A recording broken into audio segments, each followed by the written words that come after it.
আমেরিকায় আরেকজন নতুন মামদানি বামপন্থী ইসলামপন্থী সেনেটর আসতে চলেছে। তিনি এই আগামী নভেম্বর ইলেকশনে সেনেটে দাঁড়াচ্ছেন। তার নাম হচ্ছে আব্দুল সাইদ। একদম মামদানির মতো প্রোফাইল। মামদানি ভারতীয় বংশোদ্ভূত, ইনি ইজিপশিয়ান বংশোদ্ভূত। এবং যা হয় বামপন্থী মানে হচ্ছে প্রিভিলেজ, এরও তাই। এর বাবা প্রফেসর ছিল।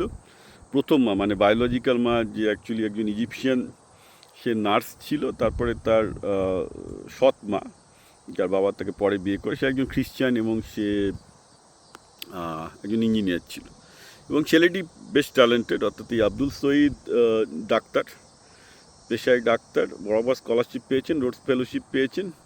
এবং ইন্টারেস্টিংলি উনি বায়োলজি এবং পলিটিক্যাল সায়েন্স নিয়ে পড়াশোনা করেছেন। এটা একটা আমেরিকার খুব ভালো জিনিস, কারণ আমেরিকায় একদম ডিসিমিলার সাবজেক্ট নিয়ে পড়তে পারে। যেমন আমার ছিল কম্পিউটার সায়েন্স আর ইকোনমিক্স, দুটো নিয়ে পড়ছে, যা ভালো লাগে তারা দুটো একসাথে চর্চা করতে পারে আর কি, রাইট? তো এটাতে সুবিধা হয়।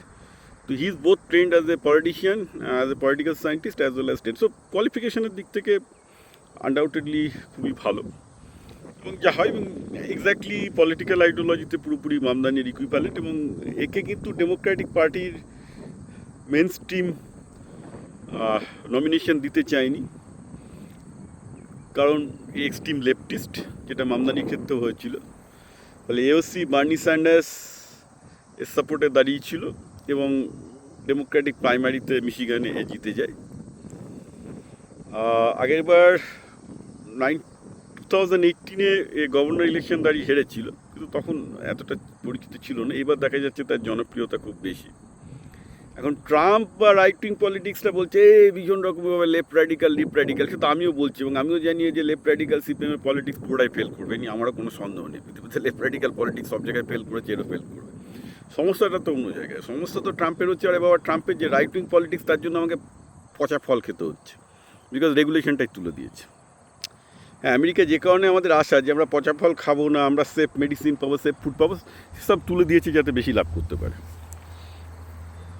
কে এদের ভোট দেবে? তাহলে কে ট্রাম্পকে ভোট দেবে? আবার এটাও বলছি যে এরা যেরকমভাবে আর কি অ্যান্টি বিজনেস, মানে এই লেফট উইংটা আসার পর আমেরিকার বিজনেস অবস্থা খারাপ হয়ে যাবে।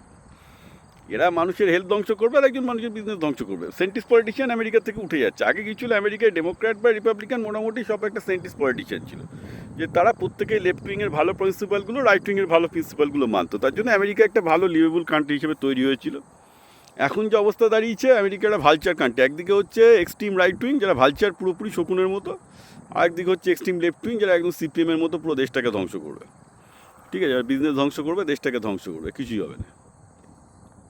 না, আর কি আর করা যাবে? এখন আমেরিকার এই দুর্ভাগ্য দেখে যেতে হবে। এই দুর্ভাগ্য দেখেই হয়তো মরতে হবে, আর কি করা যাবে।